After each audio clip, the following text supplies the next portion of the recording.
नमस्कार मित्रों। तो जैसा कि आप लोगों को ज्ञात है कि हम यहाँ पर काव्य प्रकाश के अध्ययन के लिए उपस्थित हैं और इसमें हम लोगों ने रस का जो भरत मुनि प्रणीत सूत्र है उसकी हम लोगों ने व्याख्या को देख लिया था और उसी व्याख्या में हम लोगों ने देखा था कि विभाव, अनुभाव और व्यभिचारी भाव किसे कहते हैं। साथ ही साथ में हम लोगों ने जो चार व्याख्याकार हैं सूत्र के, जो प्रसिद्ध व्याख्याकार हैं, उनको भी हम लोगों ने पूर्व में हम लोगों ने पढ़ लिया है, हम लोग उसको पढ़ चुके हैं और ये आपकी परीक्षा के लिए अत्यंत उपयोगी विषय था। तो इसको हमने विस्तार से आपको समझाया था। अब आज हम लोगों का जो विषय है वो सभी रसों का हम लोग सामान्य परिचय एक बार देखेंगे और इसके साथ ही श्रृंगार रस का हम लोगों को विशेष अध्ययन करना है। और इस श्रृंगार रस के कितने उदाहरण माने कितने भेद होते हैं? दो भेद माने गए हैं, संभोग और विप्रलंभ। दो प्रकार के इसके भेद माने गए हैं। ठीक है, तो इसको हमको आज देखना है। देखिए, कई लोगों ने एकमात्र श्रृंगार को ही रस माना है, कुछ लोगों ने प्रेयांश, दांत और उद्धत तीन रस माने हैं। इसके साथ ही समझ रहे हैं कि नहीं, यहाँ पर कुछ लोगों ने श्रृंगार को ही एकमात्र रस माना है, कुछ लोगों ने जो है श्रृंगार, हास्य इत्यादि 8 रसों के साथ एक शांत रस भी 9वां रस माना है। कुछ लोगों ने प्रेयांश, दांत और उद्धत इसको भी मिला दीजिए तो 9 3 12 रस माने हैं। ठीक है, जिसमें प्रेयांश को वो लोग स्नेह के कारण मानते हैं और उसको वात्सल्य नाम देते हैं। इसके साथ ही धैर्य जहां पर होता है उसको दांत रस मानते हैं, गर्व जहां पर स्थायी भाव रहता है उसको उद्धत रस मानते हैं।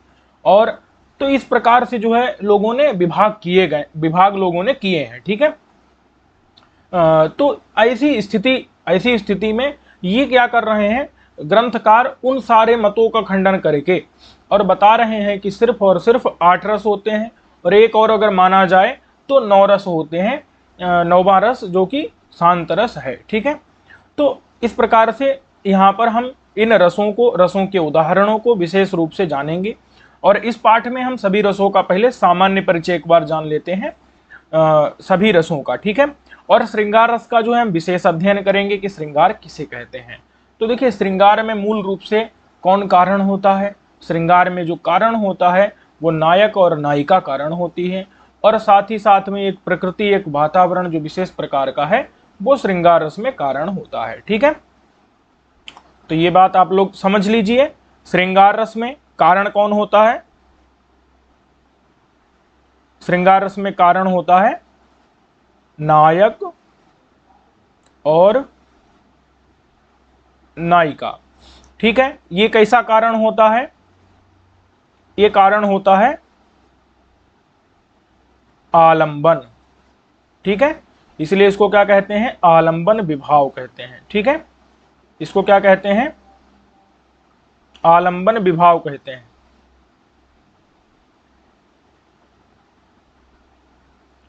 इसके अतिरिक्त और कारण कौन होता है? और कारण होता है प्रकृति, जैसे भ्रमरों का गुंजन,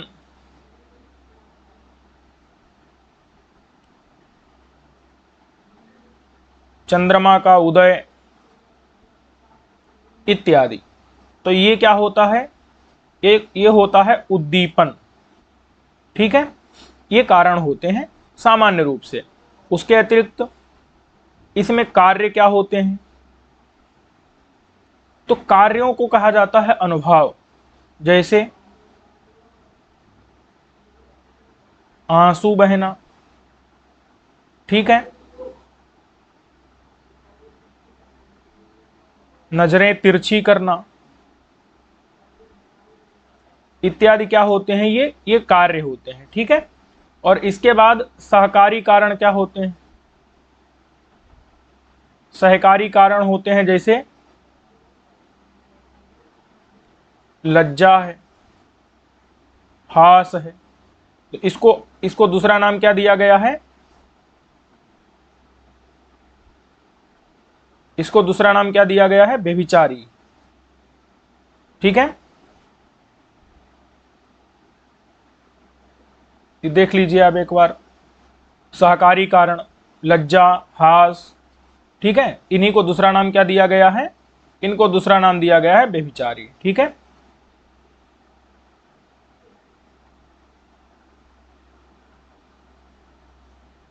तो ये चीज आपने समझ ली यहां पर। तो ये ध्यान रखिएगा कि और श्रृंगार रस में नायक और नायिका की क्या होती है, रति होती है। क्या होती है, रति। तो जो रति है वो इसका स्थायी भाव है। श्रृंगार रस का स्थायी भाव क्या है, श्रृंगार रस का स्थायी भाव है रति, ठीक है। और वहां पर जो नायक और नायिका हैं वो उसके आलंबन विभाव होते हैं, और श्रक माला चंदन इत्यादि जो हैं वो उद्दीपन विभाव होते हैं, कटाक्ष इत्यादि अनुभाव होते हैं, और लज्जा हास इत्यादि क्या होते हैं, संचारी भाव होते हैं। तो इस प्रकार का जो रस होता है वो श्रृंगार रस होता है। श्रृंगार रस में फिर जो है पहला भेद होता है संभोग, और संभोग के भी परस्पर आलिंगन इत्यादि करने के कारण संभोग के अनंत भेद हो जाते हैं। और जो विप्रलंब है उसके 5 भेद होते हैं। उन 5 भेदों को और उनके उदाहरणों को हम देखेंगे, ठीक है। तो ये चीज स्पष्ट हो गई कि नहीं। अब देखिए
तो हम लोगों को देखिए श्रृंगार हास्य करुण रौद्र वीर भयानकाः बीभत्साद्भुत संज्ञौ च इत्यष्टौ नाट्ये रसाः स्मृताः, ठीक है। ये इसमें जो है कितने बताए गए हैं, नाट्य में कितने रस होते हैं, अष्टौ। अष्टौ यानी कि 8 रस होते हैं नाट्य में, ठीक है। तो देखो रस का सामान्य स्वरूप पहले बता चुके हैं। अब रस के जो विशेष, विशेष मतलब होता है भेद, विशेष माने क्या होता है, भेद। तो रस के भेदों को यहां पर इन्होंने बता दिया, कौन कौन से होते हैं। तो श्रृंगार, हास्य, करुण, रौद्र, वीर, भयानक, बीभत्स, अद्भुत, ये जो है 8 नाट्य में रस होते हैं, ठीक है। अब देखिए श्रृंगार के बारे में हम आपको बता चुके हैं। अब देखिए जो दूसरा रस है हास्य रस, उसका स्थायी भाव होता है हास। इन स्थायी भावों को हम आगे देखेंगे, ठीक है। हास इसका स्थायी भाव होता है, और इसमें आलंबन और उद्दीपन, कोई जो होता है ना जो मजाक का कार्य करे, जो विकार युक्त कार्य करे, उसे वो होता है आलंबन विभाव। और उसकी जो माने विकृतिपूर्ण चेष्टाएं हैं वो होती हैं उद्दीपन विभाव। और जब कोई हंसता है तो उसके गाल फूल जाते हैं हंसते हंसते, तो ये सब होता है अनुभाव। और ये जो है ना उसके अंदर मतलब एक श्रम इत्यादि उत्पन्न होता है, वो होता है संचारी भाव, ठीक है। ऐसे ही करुण रस है, तो सबके आपको क्या मिलेंगे, सबके आपको स्थायी भाव, सभी के आपको विभाव, अनुभाव और संचारी भाव। इन सभी को आप क्या करेंगे, हम आपको आगे इन सब के उदाहरण बताएंगे। तो इन सब के आप जब स्थायी भाव भी समझेंगे, आप इनके अनुभाव, विभाव, संचारी भाव तीनों को आप क्या करेंगे, समझेंगे, ठीक है। तो सामान्य रूप से आप इतना समझ लीजिए अभी कि करुण रस का शोक स्थायी भाव होता है, और इसमें ये कोई जब मर इत्यादि जाता है तब ये करुण रस होता है, ठीक है। ऐसे ही रौद्र रस का स्थायी भाव क्रोध होता है, ठीक है। और यहाँ पर ये जो है ना कोई जब शत्रु इत्यादि मिलता है तो वहां पर रौद्र रस उत्पन्न होता है। वीर रस का स्थायी भाव उत्साह होता है, ठीक है। और यहाँ पर कोई मतलब जब ऐसा शत्रु मिलता है जिसके साथ पराक्रम इत्यादि दिखाया जा सके, तो वहां पर होता है वीर रस। भयानक रस का स्थायी भाव भय होता है, और इसमें कोई भयंकर चीज मिल जाती है, शेर इत्यादि।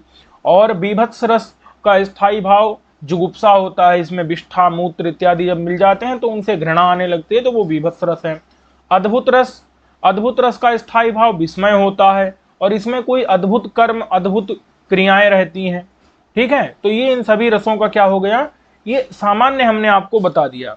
विशेष रूप से आप इनका एक एक का उदाहरण, एक एक के स्थायी भाव, एक एक के विभाव, अनुभाव और संचारी भावों को आप देखेंगे। ठीक है,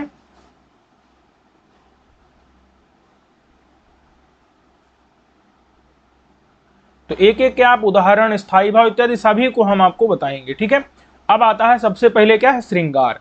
तत्र श्रृंगारस्य दो भेदौ, श्रृंगार के दो भेद होते हैं, ये आपको एकदम स्पष्ट होना चाहिए। ठीक है, श्रृंगार के क्या होते हैं, दो भेद होते हैं। अब देखिए, लोगों ने मतलब अलग अलग रस माने हैं, किसी ने जो है कुछ माना है, किसी ने कुछ माना है, प्रयांश है, उद्धत है, दांत है, तो ये सब वास्तव में रस में नहीं आते हैं। हमने आपको बताया था ना, रस, भाव, रसाभास और भावाभास, फिर भाव संधि, भाव शांति और भाव सबलता, भावोदय। तो वहां पर जो है ना प्रयांश, दांत, उद्धत इत्यादि सब किसमें आ जाते हैं, ये सब जो है भाव के अंतर्गत आ जाते हैं। ठीक है, तो इसलिए जो लोग अलग अलग भक्ति रस है, कुछ वात्सल्य रस है, लौल्य रस है इत्यादि जो भी सब मानते हैं, वो किसके अंदर आ जाते हैं, वो सभी भाव के अंदर आ जाते हैं। ठीक है, तो इसलिए वस्तुतः रस कितने होते हैं, श्रृंगार इत्यादि 8, और अगर एक अतिरिक्त माना जाए मुनि के अनुसार तो 9वां रस शांत रस, इतने ही होते हैं। ठीक है, तो श्रृंगार के दो भेद हैं, एक संभोग श्रृंगार, इसको संयोग भी कहते हैं, एक विप्रलंब श्रृंगार, इसको वियोग भी कहते हैं। ठीक है, तो जिसमें संभोग श्रृंगार जो होता है वो अनंत भेद होते हैं। कितने होते हैं, अनंत, उसकी आप गणना नहीं कर सकते। क्यों, क्योंकि संभोग जो श्रृंगार होता है वो क्या है, परस्पर अवलोकन, परस्पर अवलोकन से उत्पन्न होता है, और क्या है, परस्पर आलिंगन से उत्पन्न होता है, परस्पर अधरपान, परिचुंबन इत्यादि इत्यादि उसके अनंत भेद हो सकते हैं। ठीक है, तो इसीलिए हम क्या मानते हैं, संभोग का एक भेद ही मानते हैं, और वस्तुतः श्रृंगार का भी हम इसीलिए एक भेद ही मानते हैं, और इसीलिए रस इत्यादि रसाभास को भी हम सिर्फ एक भेद ही मानते हैं। ठीक है, तो ये अनंत हो सकता है। तत्र आद्य, उनमें जो पहला संभोग श्रृंगार है वो परस्पर अवलोकन, आलिंगन, अधरपान, परिचुंबन, ये तो आप समझ नहीं कि नहीं, एक दूसरे को देखना, एक दूसरे के गले लगना और एक दूसरे का अधरपान करना, परिचुंबन करना इत्यादि, ये सब इसके भेद हो जाते हैं। ठीक है, श्रृंगार कहते किसे हैं, तो देखिए, श्रृंगार होता है कामदेव का उदय। श्रृंगार किसे कहते हैं, कामदेव के उदय को, और इसमें जो है आलंबन, आधार कौन होता है, तो नायक और नायिका। ठीक है, ये चीज हम आपको बता चुके हैं। तो ये जो है श्रृंगार का एक यहाँ पर भेद और सामान्य परिचय हमने आपको बता दिया। अब इसके अंतर्गत जो है इसके कुछ उदाहरण हैं। ठीक है,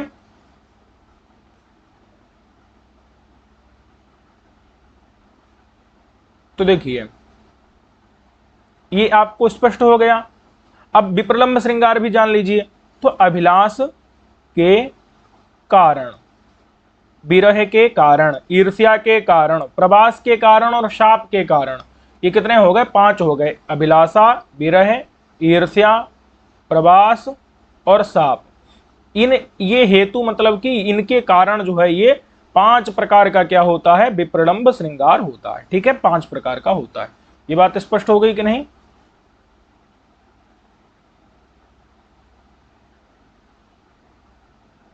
चलिए अब हम आगे देखते हैं।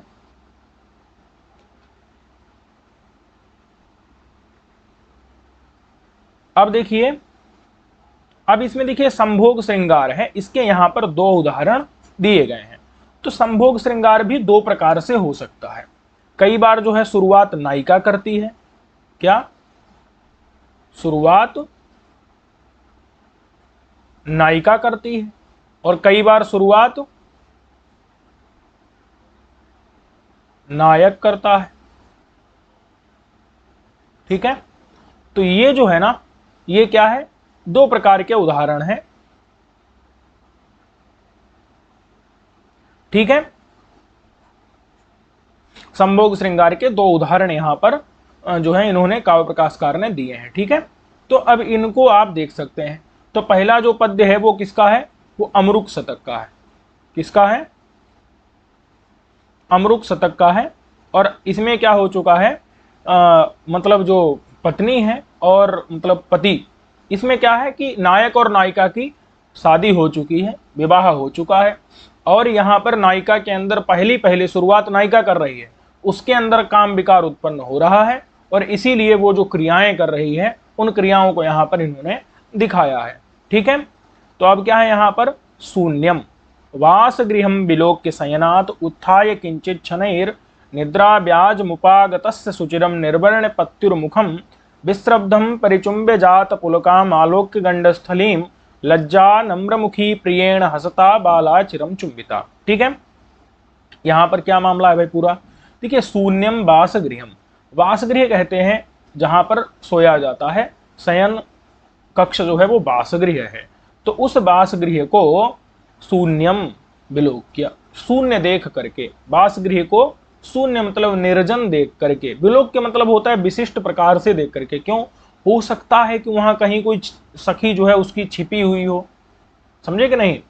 तो जो है सखी छिपी हुई हो, क्योंकि कई मतलब ऐसा होता है ना परंपरा इत्यादि, जहां पर पति पत्नी रहते हैं कमरे में और बाहर जो है कान लगाए लोग बैठे रहते हैं, मतलब लोग मतलब सखियां इत्यादि उनके जो, तो वो क्या है कि शून्यम माने निर्जन तरह से वासगृह को, शयन कक्ष को अच्छे से देख करके कि कहीं कोई सखी इत्यादि छिपी हुई बैठी तो नहीं है, तो उसको विलोक के माने विशेष रूप से देख करके। ठीक है, और फिर क्या है, शयनात् उत्थाय किंचित शनैः, मतलब शनैः मतलब धीरे धीरे, ऐसा ना हो कि कंगन की आवाज से पति जाग जाए।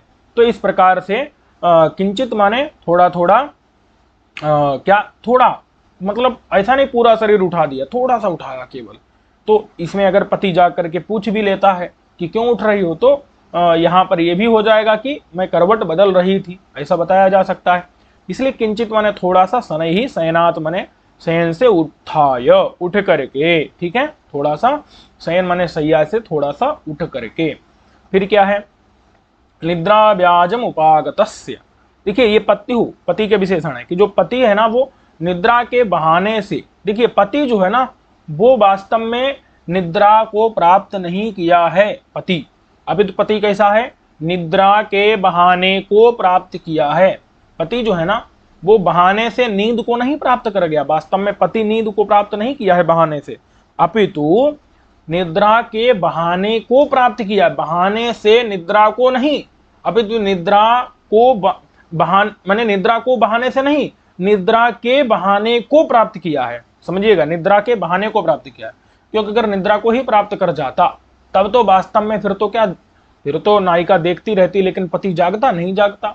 लेकिन यहाँ पर क्या है, यहाँ पर तो वास्तव में नींद को प्राप्त ही नहीं किया, वो तो नींद के बहाने को प्राप्त किया है। तो निद्रा के ब्याज माने बहाने को, उपागतस्य मतलब प्राप्तस्य माने प्राप्त किया हुआ जो पति है, उस पति के मुखम माने मुख को, सुचिरम, सुचिरम मतलब देर तक, निर्वर्ण माने देख करके। अब देखिए यहाँ पति का प्रयोग किया, प्रिय का प्रयोग नहीं किया, क्योंकि अभी वो पति है, प्रिय नहीं हुआ है।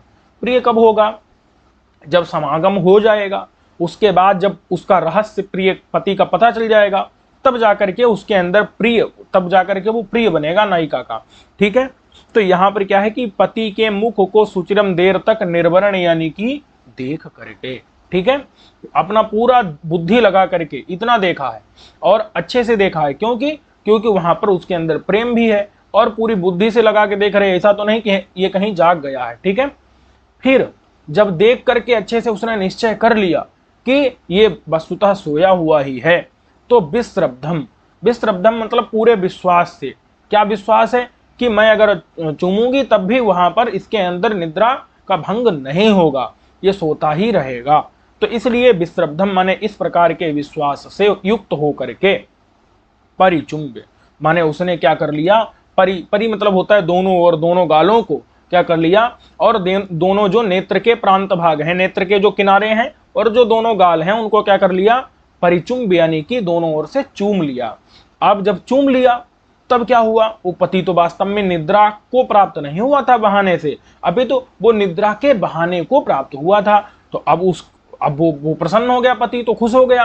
तो उसकी जो गंड स्थली थी, यानी कि जो उसके गालों गालों की जो जगह थी, गालों का जो माने स्थली मतलब जगह स्थान, तो जो गाल थे उसके वो जात पुलकाम, मतलब कि वहां पर पुलक यानी जो रोए थे वो खड़े हो गए, रोमांच हो गया उसको। तो इस चीज को आलोक के मतलब देख करके, समझे कि नहीं, कि वास्तव में तो पूरे शरीर में ही पति के रोए खड़े हो गए हैं, लेकिन पूरा शरीर ही रोमांचित हो गया है। लेकिन अब वो तो जो पत्नी थी वो तो सिर्फ किसको देख रही है, वो तो गालों को ही देख रही थी। तो उसको क्या लगा कि इसके जो गाल हैं, जो गंडस्थली मैंने गाल हैं, वो जात पुलकाम, मतलब उनमें पुलक यानी रोमांच उत्पन्न हो चुका है। तो इस चीज को आलोक देख करके, इस चीज को देख करके लज्जा, लज्जा का मतलब है लज्जा युक्त, लज्जा का मतलब क्या है, लज्जा वाली। तो वो लज्जा वाली हो गई, और लज्जा वाली होने के कारण ही नम्रमुखी, उसका जो मुख है वो भी झुक गया। अब भाई जब उसने देख लिया कि जब रोमांचित हो गया पति, इससे समझ गई कि नहीं ये तो जाग रहा था, तो जागने के कारण मतलब मेरी जो भी क्रिया है, मैंने देर तक इसके मुख को देखा, ये चीज ये समझ रहा था, देख रहा था, तो इसलिए वो लज्जा युक्त होकर के नम्रमुखी हो गई, मतलब कि उसका मुख झुक गया। और जब उसका मुख झुक गया तो प्रियेण, उसके जो प्रिय ने, अब वो प्रिय हो गया, अब वो पति नहीं रहा, प्रिय हो गया। तो उस प्रिय ने क्या कर लिया, हंसता मतलब हंसते हुए, बाला चिरम चुंबिता, बाला को देर तक वो पति क्या करता रहा, चूमता रहा। कब तक चूमता रहा, जब तक उस प्रिया बाला ने वहां पर संभोग को स्वीकार नहीं कर लिया, बाला की लज्जा दूर नहीं हो गई और बाला ने संभोग को स्वीकार नहीं कर लिया, तब तक वो उसका जो प्रिय हंसते हुए बाला को चिरकाल तक चूमता ही रहा। ठीक है, तो अब यहां पर क्या है, अब यहां पर समझना पड़ेगा भाई, अनुभाव, विभाव, संचारी भाव, ये सब देखने पड़ेंगे। ठीक है, अब देखिए यहां पर ऐसा है कि पति है तो उसके साथ अनुराग करना उचित ही है। ठीक है, और क्या था कि विश्वास पूर्वक उसने चूमा था, तो मतलब उसके अंदर अत्यंत प्रेम बढ़ गया था, इसलिए ज्यादा उसने समझ भी नहीं पाया। ठीक है, और वहां पर क्या है, मतलब बासगृह शून्य है, इसलिए जो है वहां पर चूमना उचित ही है, ऐसी जगह भी उचित है। ठीक है, अब यहां पर क्या है, यहाँ नायक जो है ना वो आलंबन विभाव है। क्या है, नायक को देख करके ना नायिका के अंदर जो है रति उत्पन्न हो गई, तो नायक क्या हुआ, नायक हो गया आलंबन विभाव। ठीक है, उसके बाद जो शून्य गृह है, शून्य शून्य गृह है, और जो नायक की निद्रा है वो नायक, ये सब क्या है, ये सब है उद्दीपन विभाव। ये क्या है सब, इसने नायिका के प्रेम को, नायिका की रति को और भी उद्दीप्त कर दिया, कि घर शून्य था, निद्रा जो है बढ़ी हुई थी नायक की, तो इसलिए जो है नायक को देख के नायिका के अंदर रति उत्पन्न हुई, और फिर शून्य गृह और निद्रा इत्यादि को देख करके वो रति और भी उद्दीप्त हो गई।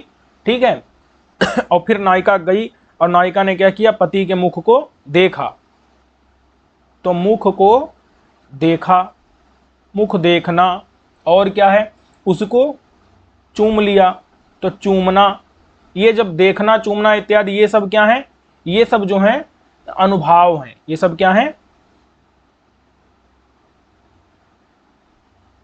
ये सब अनुभाव हैं। ठीक है, और यहां पर इतनी बात स्पष्ट हो रही है कि नहीं, ये सब क्या है, ये अनुभाव हैं। और उसके बाद ये उसके अंदर लज्जा उत्पन्न हो गई, जब प्रिय ने उसको चूमा तो क्या हुई, लज्जा उत्पन्न हो गई, और क्या हुई, और जो है प्रिय के अंदर जो है हास उत्पन्न हुआ। तो ये लज्जा और हास से ये लज्जा और हास से नायिका के अंदर क्या उत्पन्न हुआ, नायिका के अंदर क्या समझ में आ रहा है, हर्ष। तो ये हर्ष क्या हो जाएगा, ये हर्ष जो है बेभिचारी भाव हो जाएगा। ठीक है, तो इस प्रकार से हमने क्या देखा, आलंबन विभाव, उद्दीपन विभाव, अनुभाव, व्यभिचारी भाव, और यहाँ पर जो है मुख्य रूप से इनके द्वारा जो नायिका के अंदर रति थी वो रति पुष्ट होकर के क्या हो गई, वो रति पुष्ट होकर के श्रृंगार बन चुकी है, और उस श्रृंगार का सामाजिक लोग, उस श्रृंगार का सामाजिक लोग क्या करते हैं, आस्वाद करते हैं। ठीक है, आनंद लेते हैं, सामाजिक लोग क्या करते हैं, उस श्रृंगार का आस्वाद करते हैं, आनंद लेते हैं। तो उनके सामाजिकों के अंदर इस प्रकार से श्रृंगार रस की उत्पत्ति होती है। वस्तुतः सामाजिकों के अंदर रति पहले से ही रहती है, लेकिन इस प्रकार से उत्पत्ति होती है। ठीक है, तो ये आपको ये ध्यान रखना है। अब क्या है, अब जो है एक नियम है कि पूर्वम रक्ता भवे नारी पुमान पश्चात तदिंगितई, पहले नारी को रक्त माने अनुराग युक्त तो दिखाया जाना चाहिए और फिर पुरुष को दिखाया जाना चाहिए। तो पहले जो है नायिका की शुरुआत वाला उदाहरण दिखा करके और अब नायक की शुरुआत वाला उदाहरण दिखा रहे हैं कि यहाँ पर नायक शुरुआत कर रहा है। ठीक है, तो ये जो पद्य है वो भी अमरुक शतक का है और यहाँ पर अमरुक शतक का ये पद्य है, इसमें नायक नायिका को आलिंगन कर चुका है और उसके बाद जो है आगे नायिका के साथ में रमण करना चाहता है। तो इस स्थिति को बताया जा रहा है कि उन दोनों के बीच में रमण करने में बाधा बन रही है। नायिका जो कपड़ा पहने हुए है वो कपड़ा जो है वो बाधा बन रहा है। तो नायक उससे कह रहा है कि ये कपड़ा हटा लो क्योंकि तुम इस कपड़े के बिना भी बहुत ज्यादा सुंदर दिखती हो और ये कपड़ा पड़ा हुआ है तो तुम्हारी खूबसूरती में बाधा ला रहा है। ये बोल रहा है नायक। तो इससे समझ आ गया नायिका क्योंकि ये क्या चाहता है। तो जब ये समझ आ गया तो नायिका प्रसन्न हो गई, मतलब नायिका ने भी उसको स्वीकार कर लिया, सम्मति दे दी। तो जब ये बातें समझ गई किनारे बैठी हुई सखियां तो वो धीरे धीरे झूठे बहाने करके निकल गई। ये यहाँ पर बताया है कि नायक कह रहा है त्वम मुग्धाक्षी, त्वम माने तुम, मुग्धाक्षी, मुग्धाक्षी मतलब है, मुग्ध मतलब होता है सुंदर, अक्षी माने आंखें, तो सुंदर आंखों वाली, त्वम माने तुम, बिनैव कंचुलिकया, तुम बिना ही कंचुलिका के, बिना ही कंचुलिका के, कंचुलिका यानी कि जो कपड़ा पहने हुई है उसको कहा जा रहा है कंचुलिका। तो बिना ही तुम चोली के या कंचुलिका के, बिना कपड़े के ही, धत्से माने धारण करती हो, मनोहारिणी, मनोहारिणी लक्ष्मी माने शोभा को। ठीक है, त्वम मुग्धाक्षि बिनैव कंचुलिकया धत्से मनोहारिणीं लक्ष्मीमित्यभिधायिनी प्रियतमे तद्वीटिका संस्पृशि सय्योपांत निविष्ट सस्मित सखी नेत्रोत्सवानंदितो निर्यातः शनकैरलीक बचनोपन्यासमाली जनः। ठीक है, तो अब देखिए इन दोनों में शार्दूल विक्रीडित छंद है, छंद से हमको विशेष प्रयोजन यहाँ पर नहीं है। तो क्या है यहाँ पर, क्या है कि कंचुलिका माने कि वस्त्र के बिना, वस्त्रम बिनैव, हे सुंदर नयने, त्वम धत्से माने धारण करती हो, मनोहारिणी लक्ष्मी को, मन को हरण करने वाली शोभा को तुम धारण करती हो। ठीक है, यानी कि तुम अपनी आंखों से ही सारे जगत को बसीभूत कर सकती हो, तुम्हारे इस वस्त्र की कोई जरूरत नहीं है। ठीक है, और जब तुम इस वस्त्र को हटाओगी तो तुमको ऐसा नहीं है कि तुम्हारे अंदर शोभा नहीं रहेगी, अपितु तुम और भी ज्यादा जो है शोभा तुम्हारे अंदर आ जाएगी, क्योंकि ये वस्त्र तुम्हारी शोभा का बाधक बन रहा है। ठीक है, तो इति अभिधायिनी, ऐसा अभिधायिनी माने कहने पर। ठीक है, लक्ष्मी मतलब शोभा होता है, मनोहारिणी मन को हरण करने वाली। ठीक है, मुग्धाक्षी मतलब सुंदर नयन वाली, धत्से यानी धारण करती हो, मनोहारिणी लक्ष्मी माने शोभा को, बिना ही कंचुलिका यानी कि वस्त्र के। इति अभिधायिनी, जब ऐसा उसके प्रेमी ने कहा। ठीक है, जब नायक ने ऐसा कहा, इसका मतलब नायक अत्यंत प्रेम कर रहा है नायिका से। ठीक है, और फिर आगे प्रियतमे लिखा है, इसका मतलब नायिका भी जो है अत्यंत प्रेम कर रही है नायक से। तो नायक और नायिका दोनों में बहुत ज्यादा प्रेम है यहाँ पर।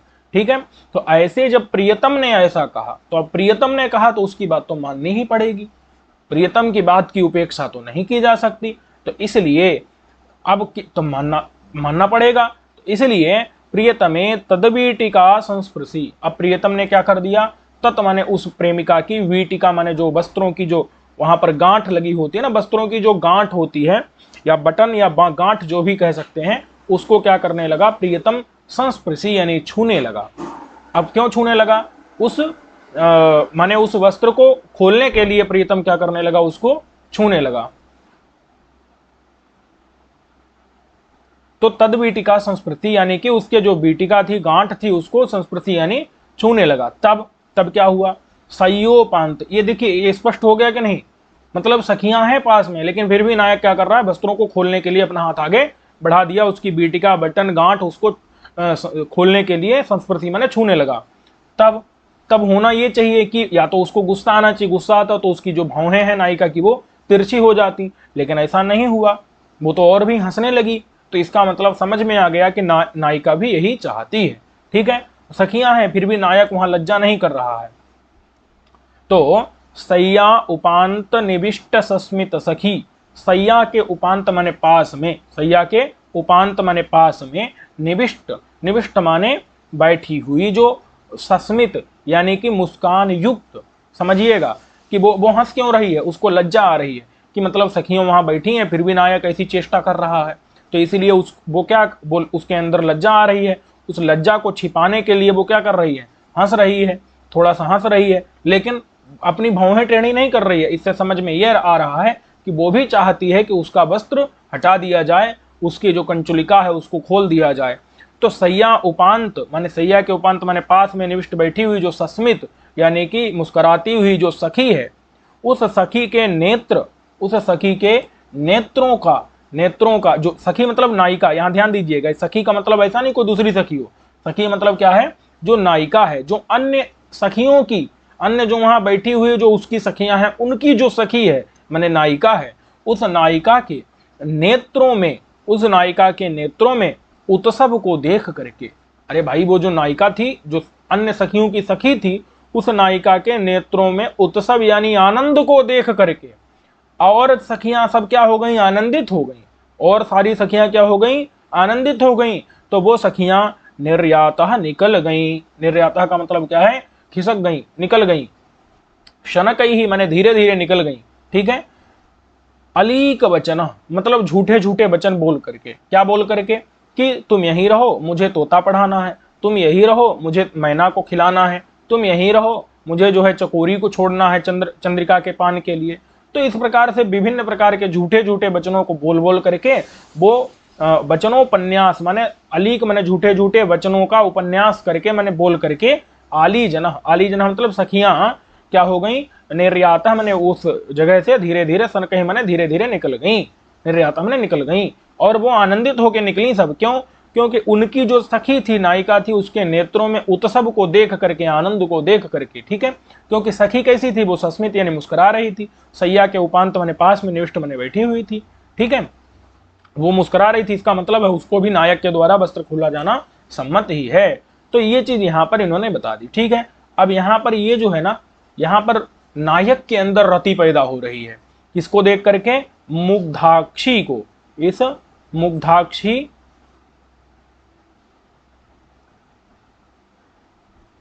मुग्धाक्षी नायिका जो है उसको देख करके। तो यहां पर नायिका क्या है, यहां नायिका आलंबन विभाव है, ठीक है, नायिका आलंबन विभाव है, याद रखिएगा। और क्या है, उसके जो आंखों की शोभा है, जो उसके अंगों की शोभा है, वो क्या है, उद्दीपन है। मुग्धाक्षी के जो आंखों की और अंगों की जो सुंदरता है, ये क्या है, ये यहां पर उद्दीपन विभाव है, ठीक है। ये क्या कर रहा है, नायक के प्रेम को और भी उत्पन्न बढ़ा रहा है। ध्यान दीजिएगा, यहां नायक ने शुरुआत की, क्यों, क्योंकि नायक के अंदर यहां पर रति माने प्रेम उत्पन्न हुआ है, तो उसमें मुग्धाक्षी नायिका क्या है, आलंबन विभाव है।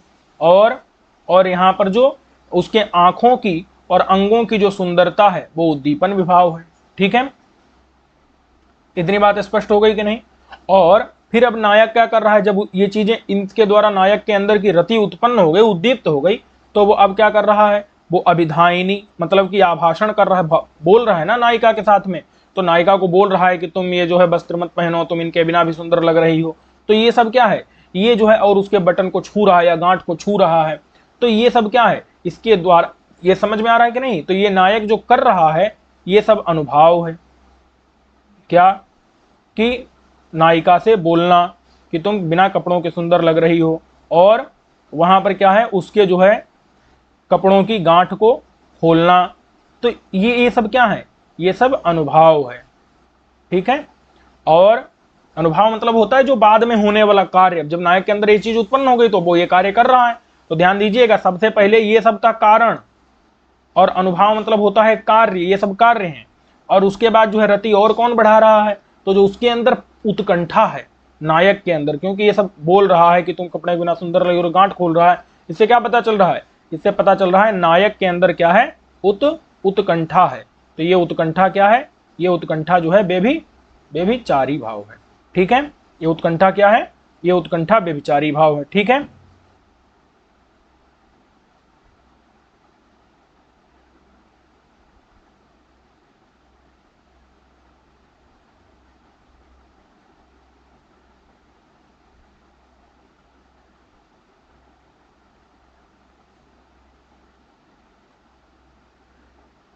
तो इतनी बात स्पष्ट हो गई।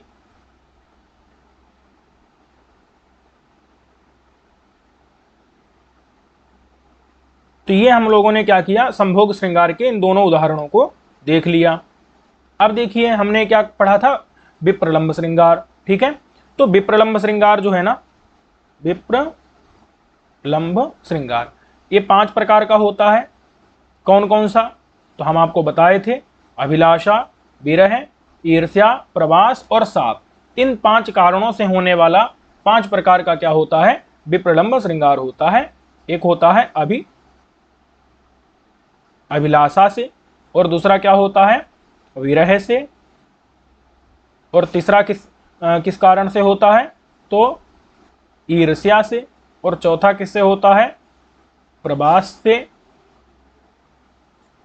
और 5वां होता है शाप से। ठीक है, तो इस प्रकार से 5 प्रकार का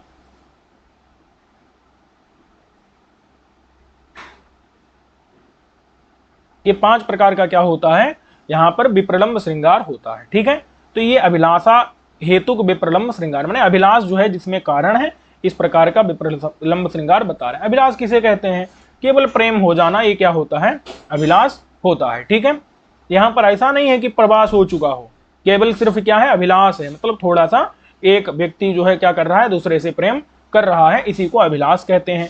विरह मतलब आपको पता ही है, एक जगह पर स्थित होकर के भी किसी कारणवश ना मिल पाना, अथवा एक आदमी तो कर रहा है, दूसरा उससे जो है नहीं कर रहा है, अथवा कोई ना कोई जो है भाग्य प्रतिबंधक हो जाता है ना, या कोई बड़े लोग जो है उन्होंने बुला लिया तो पति पत्नी नहीं मिल पा रहे हैं, तो ये विरह होता है। और ईर्ष्या जो है ऐसा होता है जैसे कहीं जाकर के नायक दूसरी नायिका से मिल गया, तो वहां पर क्या होगी, पूर्व नायिका को ईर्ष्या होगी। और प्रवास आपको पता ही है कि दोनों में प्रेम तो है, लेकिन पति को किसी कारणवश दूर जाना पड़ रहा है। और साप मतलब जैसे दुर्वासा के साप के कारण क्या हुआ था, दुष्यंत और शकुंतला में विरह हो गया था ना, विप्रलंब हो गया था। ऐसे ही कुबेर के साप के कारण जो है उनका जो अनुचर था उसको रहना पड़ा था, यक्ष को अपनी पत्नी से दूर रहना पड़ा था, तो ये विप्रलंब है, तो ये विप्रलंब का उदाहरण है। ठीक है, यहाँ पर विप्रलंब के ये 5 भेद और 5 उदाहरण प्रस्तुत हैं। तो प्रेमार्द्राह प्रणय स्पृशः परिचयाद उद्गाढ़ रागोदया तास्ताह मुग्ध दृशो निसर्ग मधुरा चेष्टा भवेयुर्मयि या स्वन्तः करणस्य बाह्य कर्ण व्यापार रोधी क्षणात् आशंसा परिकल्पिता स्वपि भवत्यानंद सांद्रोलय। ठीक है, ये है जो है आपके समक्ष ये उदाहरण है, ये जो है पहला किसका है, अभिलाष हेतु का उदाहरण है। यहाँ पर जो है क्या हो रहा है, तो ये मालती माधव के पंचम अंक का ये वर्णन है यहाँ पर, और इसमें मालती की प्राप्ति के लिए माधव क्या कर रहा है, शमशान में साधना कर रहा है। तो वो कह रहा है, क्या कह रहा है भाई, कि मतलब ऐसा अभिलाषा कर रहा है कि प्रेमार्द्राह मतलब प्रेम से आर्द्र और प्रणय स्पृशः। अब समझिएगा यहाँ पर कि यहाँ पर जो है ना ये सब जो है मुग्ध दृशा कौन है, मुग्ध मतलब होता है सुंदर, और दृश्य यानी कि आंखें, तो सुंदर दर्शन, सुंदर चेष्टाएं। ठीक है, वाली जो कौन है, मालती है, तो मुग्ध दृशा मतलब सुंदर नेत्रों वाली जो मालती है, उस मालती की ताह वे कौन सी, जो पहले माधव ने अनुभव की थी वे। मुग्ध दृशा माने मालती की, मुग्ध मतलब सुंदर, दृश्य माने आंखें वाली, दृष्टि वाली जो मालती, उसकी ताह माने वे कौन सी वे जो पहले अनुभव की हैं माधव ने, वे क्या वे, तो वे चेष्टाएं, वो उसकी हंसना, वो उसका देखना इत्यादि, जो बोलना, देखना, हंसना, ये सब क्या है, ये सब चेष्टाएं हैं। ताह मतलब वे जो कि माधव ने पहले अनुभव की हैं, ऐसी जो चेष्टाएं किसकी, मुग्ध दृशा माने मालती की, कि मालती का हंसना, देखना, बोलना इत्यादि जो चेष्टाएं। बे भवेयु माने होवे, मई माने मुझ में, मतलब वो फिर से ये सब चेष्टाओं को करे। ठीक है, मेरे प्रति उन सारी चेष्टाओं को करे। तो अब देखिए यहां पर जो है भवेयु क्या है, वो ऐसी आशंसा कर रहा है, अभिलाषा कर रहा है। ठीक है, अब देखो वो चेष्टाएं कैसी हैं, तो प्रेमार्द्राह, प्रेम से वो क्या है, आर्द्र हैं, मतलब स्निग्ध हैं, प्रेम से सनी हुई चेष्टाएं हैं। ठीक है। प्रेम क्या होता है, तो मैं इसका हूं, ये मेरा है, इस प्रकार का जो विचार है वही प्रेम होता है। और प्रेम से सनी हुई वो चेष्टाएं वो मेरे प्रति होवें, ठीक है, ऐसा वो माधव चाह रहा है कि उस मुग्ध दृशा की चेष्टाएं जो प्रेम से गिली हैं, सनी हुई हैं, और प्रणय स्पृशः माने प्रणय को छूने वाली है। बोले प्रणय क्या होता है, प्रेम होता है सामान्य, प्रणय थोड़ा बढ़ जाता है। जब एक दूसरे को देख देख करके क्या हो जाता है, प्रणय बढ़ जाता है, प्रेम बढ़ जाता है थोड़ा सा, तो उसी को कहते हैं प्रणय, ठीक है। अथवा हजारों अपराध करने के बावजूद जब नायक और नायिका नायक को, नायक नायिका को नहीं छोड़ते, तो वो होता है प्रणय। और ऐसे प्रणय को स्पर्श करने वाली, ऐसे प्रणय वाली जो चेष्टाएं हैं, ऐसी चेष्टाएं माधव चाह रहा है कि उस मुग्ध दृशा माने सुंदर नेत्र, सुंदर देखने वाली की, मालती की ऐसी चेष्टाएं मेरे प्रति होवें। और कैसी, परिचयाद उदगाढ़ रागोदया, ठीक है। परिचय, परिचय कहते हैं मतलब बहुत ज्यादा जो है साथ साथ में रहना, तो उससे क्या हो जाता है, परिचय हो जाता है। तो परिचय के द्वारा उदगाढ़ मतलब स्थिर रूप से राग का उदय जहां पर हो चुका है। समझिएगा कि जो उसकी चेष्टाएं जो है ना, मालती मुग्ध दृश्य माने मालत्याह चेष्टा, मालती की जो चेष्टाएं हैं वो उदगाढ़ रागोदय माने जिनमें उदगाढ़ मतलब बहुत ज्यादा स्थिर रूप से राग का, राग यानी कि प्रेम का उदय हो चुका है। कैसा, तो जहां पर कोई गुरु, कोई माता पिता इत्यादि के मनाए नहीं मानती है वो, तो ऐसे राग का, अनुराग का उदगाढ़ माने गाढ़े, राग माने प्रेम का उदय हो चुका है जिन चेष्टाओं में। बोले वो उदय हुआ कैसे था, तो कहा था परिचय से, बहुत ज्यादा साथ साथ में रहने से, परिचय से जो है गाढ़ प्रगाढ़ राग माने प्रेम उत्पन्न हो चुका है, उदय हो चुका है। ऐसी चेष्टाएं जो है उसकी मेरे प्रति होवें। और निसर्ग मधुराह, जो उसकी जो चेष्टाएं हैं वो निसर्ग माने स्वभाव से ही क्या है, मधुर है माने मनोहर है। उसकी चेष्टाएं स्वभाव से ही मनोहर हैं, कुछ उसको अतिरिक्त प्रयास नहीं करना पड़ता है मनोहर बनाने के लिए। और कहते हैं कि यासु माने जिन चेष्टाओं में, क्या है, यास माने जिन चेष्टाओं में, और वो चेष्टाएं कैसी हैं, तो आशंसा परिकल्पितासु, वो केवल मन से ही परिकल्पित है, ठीक है, मन से ही परिकल्पित चेष्टाओं में। समझिएगा, जब वो चेष्टाएं वास्तव में सामने पर आएंगी तब क्या हालत होगी। केवल हम उन चेष्टाओं की मन से कल्पना करते हैं, तभी उनमें डूब जाते हैं, सारी इंद्रियां कार्य करना बंद कर देती हैं, आंखें देखना बंद कर देती हैं, कान सुनना बंद कर देते हैं, ठीक है। तो ये सारी इंद्रियां अपना कार्य करना छोड़ देती हैं, सारे विषय हट जाते हैं, दूर हो जाते हैं। केवल मैं उसकी जब चेष्टाओं की कल्पना करता हूं तो उन्हीं में इतना डूब जाता हूं। ये स्थिति बता रहे हैं कि यासु माने जिन चेष्टाओं में, आशंसा परिकल्पितासु, आशंसा माने मन से ही परिकल्पित कर लेने पर, आशंसा मतलब होता है मनोरथ, मन के द्वारा परिकल्पित कर लेने पर ही, यासु माने जिन चेष्टाओं में क्या होता है, अंतःकरणस्य, अंतःकरण का, अंतःकरण यानी मेरे मन का, मेरे मन बुद्धि चित्त अहंकार का क्या हो जाता है, अंतःकरण का, भवति माने हो जाता है, आनंद सांद्रो लय माने जिन चेष्टाओं में लय हो जाता है। कैसा लय हो जाता है, आनंद सांद्र, जहां आनंद ही मात्र, वहां पर सांद्र माने प्रगाढ़ रूप से स्थित है। आनंद ही सांद्र मतलब होता है घने रूप से जहां पर स्थित है। इस प्रकार का उन मेरे अंतःकरण का माने मन बुद्धि चित्त अहंकार सबका लय हो जाता है। किसमें, जिन चेष्टाओं में, यास माने जिनमें, जो कि आशंसा माने मन के द्वारा ही परिकल्पित चेष्टाएं हैं, उन्हीं में लय हो जाता है। तो बोले अपी का प्रयोग क्यों किया, इसलिए किया कि जब वो चेष्टाएं वास्तव में मैं उनको सामने देखूंगा तब मेरी क्या हालत होगी।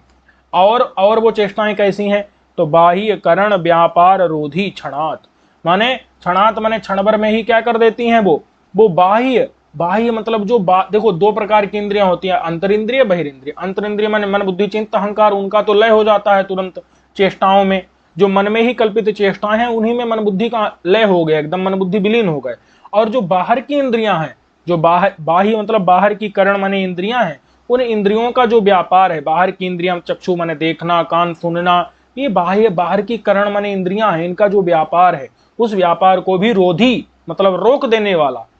समझिएगा, जब वो लय हो जाता है तो बाहर की इंद्रियों का भी कोई व्यापार नहीं होता, तो उसको भी रोधी मतलब रोक देने वाला, क्षणात माने क्षण भर में ही क्या हो जाता है, इस प्रकार का आनंद सांद्र मतलब आनंद ही जहां प्रगाढ़ मात्रा में है, ऐसा लय भवति माने हो जाता है।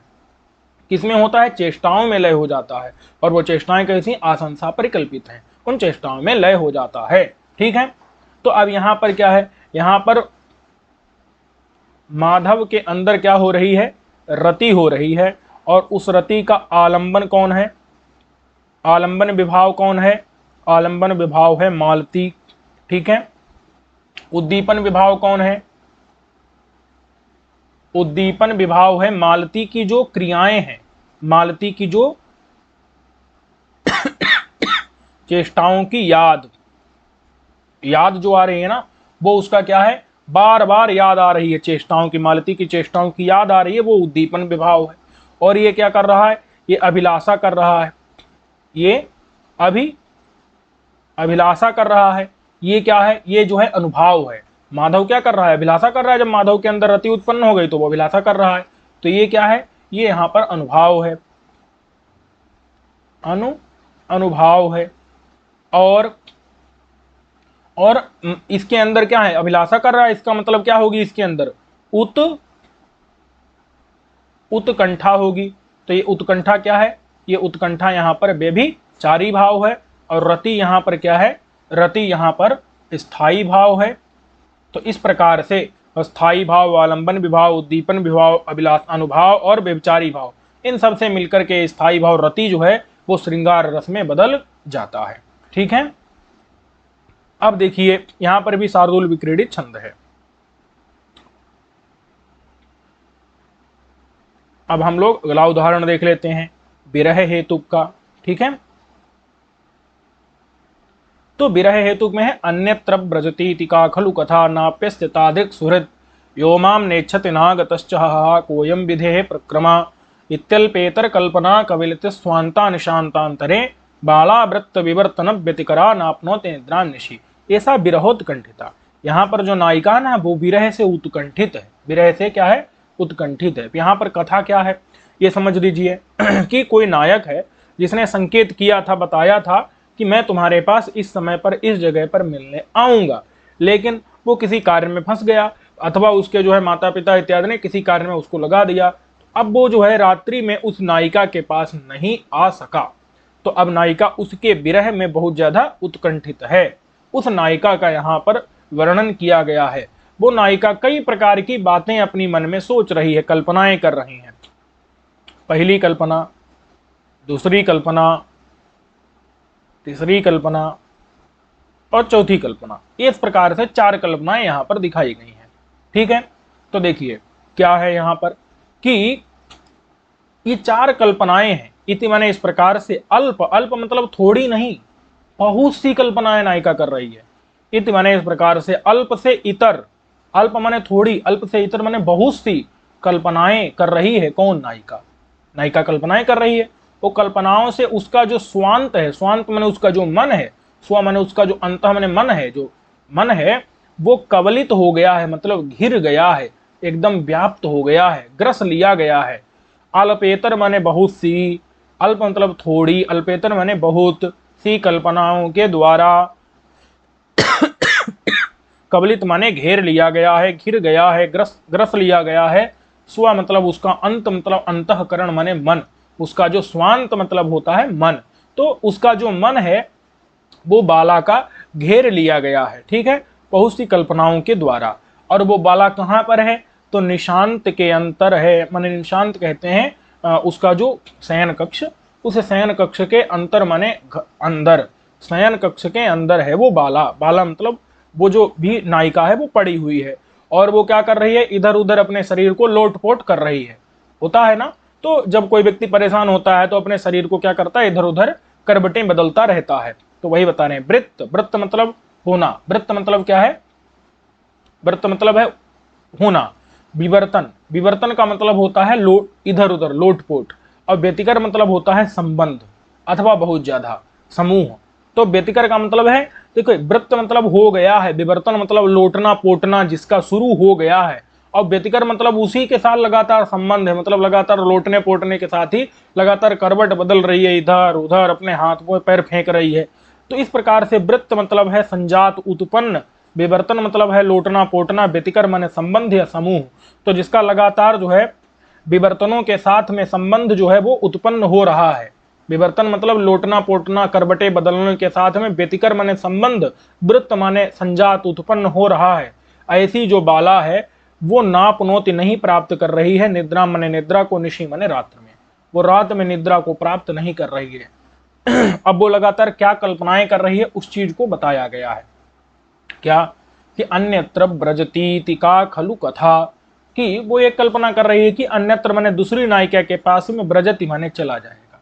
क्या ये नायक दूसरी नायिका के पास तो कहीं नहीं चला गया है?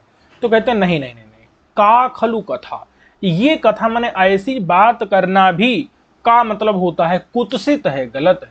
कथा मतलब है बात करना, ऐसी कथा करना भी, का मतलब क्या है कुत्सित है, गलत है। ये बात निश्चित है खलु कि वो अन्यत्र मतलब कहीं भी अन्य किसी के पास, नायिका के पास नहीं जाएगा। ठीक है, ऐसी कल्पना करना, कथा करना भी गलत है, तो उसका जाना तो असंभव ही है। हम तो ऐसा जो है सोच भी नहीं सकते, तो उसका जाना तो असंभव है। अन्यत्र माने किसी अन्य नायिका के पास, ब्रजति माने जा रहा है, इति माने ऐसी बात, का मतलब कुत्सित है, ऐसी कथा, खलु माने निश्चित रूप से कुत्सित है, ऐसा तो कहना भी गलत है, ऐसा सोचना भी गलत है। तो वो जा तो कहां से सकता है? नहीं जा सकता है। वो सिर्फ मुझे ही अपना एकमात्र पत्नी मानता है, तो एक पत्नी व्रत वो व्यक्ति है। ठीक है, एक पत्नी व्रत को जिसने धारण किया है, ऐसा प्रिय अन्य किसी माने नायिका का अभिलाष नहीं कर सकता है। स्वप्न में भी अन्य नायिका को वो सोच नहीं सकता है। बोले कोई बात नहीं, अच्छा आदमी है, दूसरे के पास नहीं गया, दूसरी नायिका के पास, ठीक है, लेकिन उसका कोई मित्र दुष्ट होगा, वो तो उसको ले जा सकता है किसी दूसरी नायिका के पास, या अपने आप ही गया हो, उसको भी साथ में ले गया हो। तो कहते हैं नहीं नहीं, ऐसा उसका कोई दुष्ट मित्र भी नहीं है। कि नाप माने नहीं है, अस्य माने इस मेरे प्रेमी का, ताद्रिक माने ऐसा कोई जो उसको दूसरी नायिका के पास ले जाए या उसको जो है कहीं व्यस्त कर दे, तो नाप्य से ताद्रिक सुहृत, ऐसा उसका कोई सुहृत माने मित्र भी, ताद्रिक माने ऐसा दुष्ट नहीं है। नाप माने नहीं है, अस्य माने इसका कोई दुष्ट मित्र भी नहीं है। अब यो माम ने इच्छति, तीसरी कल्पना, कहते हैं हो सकता है ऐसा हो कि वो मुझे न चाहता हो। तो कहते हैं नहीं नहीं, नहीं ऐसा नहीं, मुझे तो वो चाहता है। यो माम ने इच्छति, क्या वो नहीं चाहता है? नहीं नहीं, चाहता है, मुझे भी चाहता है। तो जब कोई ऐसी स्थिति है ही नहीं कि उसको आना ही आना चाहिए, जब कोई ना आने का कारण ही नहीं है, फिर भी नागतः, नागतः मतलब नहीं आया है। हा हा हा, बहुत दुख की बात है।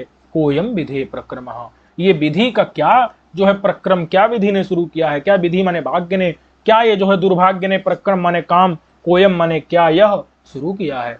ये दुर्भाग्य ने क्या शुरू कर दिया है मेरे साथ कि वो नागतः नहीं आया है। हा हा हा, अत्यंत जो है वो दीनता, उसकी दुख सूचित हो रहा है इससे, कि विधि माने दुर्भाग्य ने क्या ये प्रक्रम शुरू कर दिया है, क्या कार्य शुरू कर दिया है उसने जो है, कि वो मेरे पास उस मेरे प्रेमी को नहीं भेज रहा है। तो अब यहां पर समझिए, यहां पर क्या मामला है भाई, क्या मैंने विधि का अपराध किया है? ठीक है, तो कहते हैं कि यहां पर पति नहीं आया है, पति नहीं आया, पति, ये क्या है? ये आलंबन है। ये क्या है? ये आलंबन है। नहीं आया पति जो है वो आलंबन है। ठीक है, और उसका नहीं आना ये उद्दीपन है। ये नायिका के रति को और भी बढ़ा रहा है, और नहीं आया हुआ पति जो है वो नायिका के रति को उत्पन्न कर रहा है, और नहीं आना पति का ये उसकी नायिका के रति को और भी उद्दीप्त कर रहा है। और तब नायिका क्या कर रही है? लगातार करवट बदल रही है। ये जो है अनुभव है। अनुभव मतलब होता है कार्य। जब उसके अंदर प्रेम रोग उत्पन्न हो गया, अब उसका कुछ तो कार्य होगा, तो वो कार्य क्या है? करवट बदल रही है, अनुभव है। ठीक है, और क्या है कि जो हा इस शब्द से सूचित हो रहा है कि वो अत्यंत क्या कर रही है? चकित हो रही है कि पति आया क्यों नहीं, अथवा वो बहुत ज्यादा दुखित हो रही है। तो ये चीज क्या है? ये जो है व्यभिचारी भाव है। ये क्या है? व्यभिचारी भाव है। इनके द्वारा पुष्ट होकर के नायिका के अंदर की, इसके द्वारा पुष्ट होकर के नायिका की जो रति है, रति रूपी स्थायी भाव है, ये क्या करता है, ये सामाजिक के अंदर रस को, श्रृंगार रस को विप्रलंभ श्रृंगार को क्या कर देता है, उत्पन्न कर देता है। ठीक है। चलिए अब हम लोग अगला देखते हैं।